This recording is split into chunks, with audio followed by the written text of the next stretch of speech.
Hindi pa man tapos sa mga pagdinig ng House Justice Committee sa impeachment complaints laban kay Vice President Sara Duterte, nakikita na ng ilang mambabatas ng probable cause ang mga reklamo para ma-impeach ang bise. Balitang hatid ni Tina Panganiban Perez.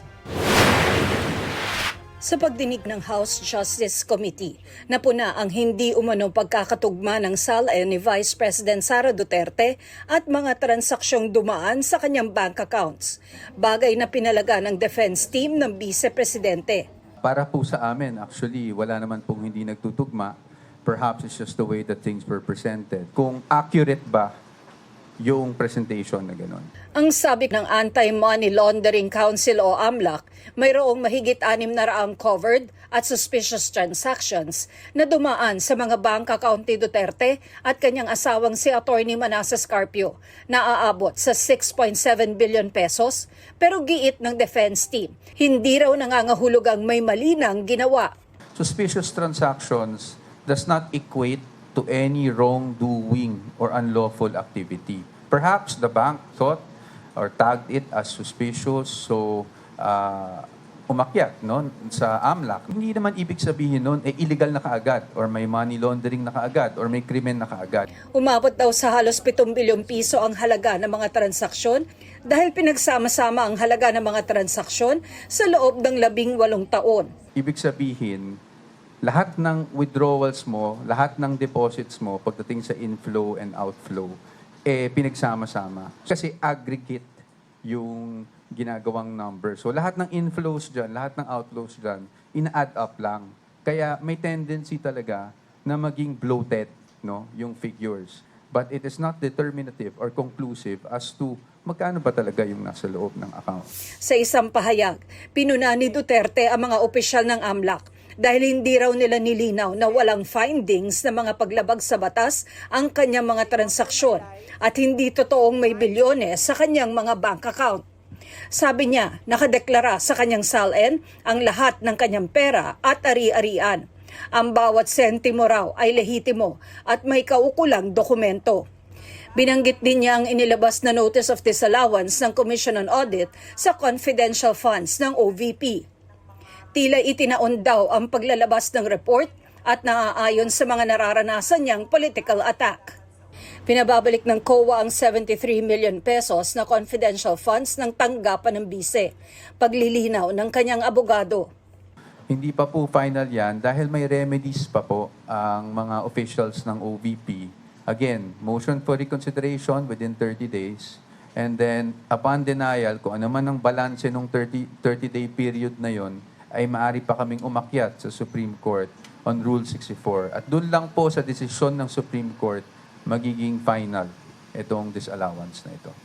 Sa testimonya naman ni dating Senador Antonio Trillanes IV na tumanggap umano ang bise at kanyang pamilya ng pera mula sa isa umanong drug lord, sinabi ng bise na halos isang dekada na raw gumagawa ng kwento si Trillanes hinggil sa di umano'y bilyones sa kanyang bank accounts. Wala raw nagbago sa kanyang mga kwento. Pero ngayon, ibang makinarya na raw ang nasa likod niya.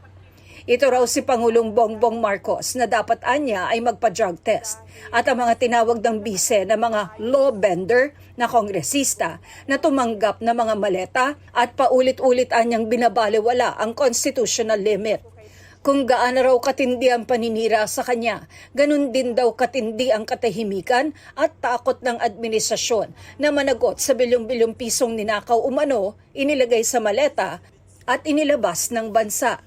Hinihinga namin ng reaksyon ng mga personalidad at mga tanggapang binanggit ni Duterte. Ipaniliwanag naman ng kanyang abogado ang sinabi sa komite na ilang taon umanong hindi nagdeklara ng cash on hand and in bank si Duterte. She disclosed because it was all lumped under yung others. No?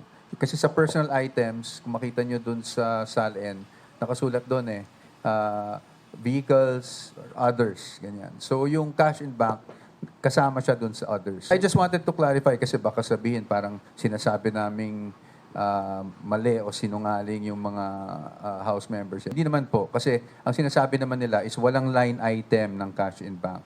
Muling iginiit ng defense team ng bise ang kanilang naunang posisyon na sa tamang forum lang haharap at sasagot si VP at ang kanyang mga abogado. A mere presentation of supposed evidence before a committee that is not authorized to conduct trial does not really amount to proof.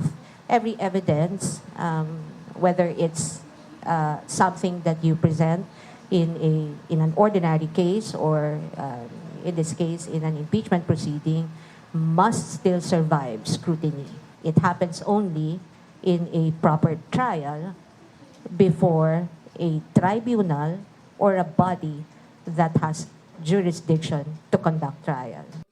Ang pagdinig ng House Committee on Justice, ginagawa raw para alamin kung merong probable cause para i-impeach si Vice President Duterte. Na-reach na po ba yung threshold for probable cause sa tingin po ninyo? This is my take, in my personal capacity, not as Justice Chair. After all, I do not vote. Tingin ko, baka nga nalampasan pa with the weight of evidence that were presented in yesterday's hearing. Ang net inflow na dumaan sa mga account niya ayon sa AMLA ay umaabot sa 2.87 billion pesos. Samantalang ang na-declare niya sa kanyang SALN ay 88.5 million pesos lamang. Napakalaki ng pagkakaiba yung discrepancy ng dalawang halaga na yan. At either dito sa committee o kaya sa Senado, kung yan ang kagustuhan niya, ay dapat ipaliwanag niya.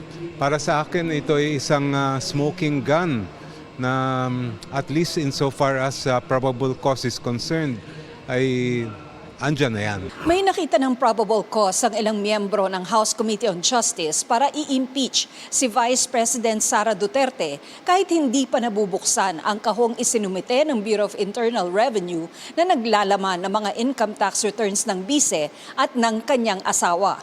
Pagbobotohan pa kung bubuksan ang kahon o hindi sa susunod na hearing. Ang kahon ng income tax returns ng bise nasa pangangalaga ngayon ng sekretary ng komite. Tatalakayin din sa susunod na pagdinig ang umunoy banta ni Duterte sa Pangulo, First Lady at dating Speaker. At inaasahang pagbobotohan na pagkatapos nito kung may probable cause para i-impeach ang bise. Tina Panganiban Perez, nagbabalita para sa GMA News.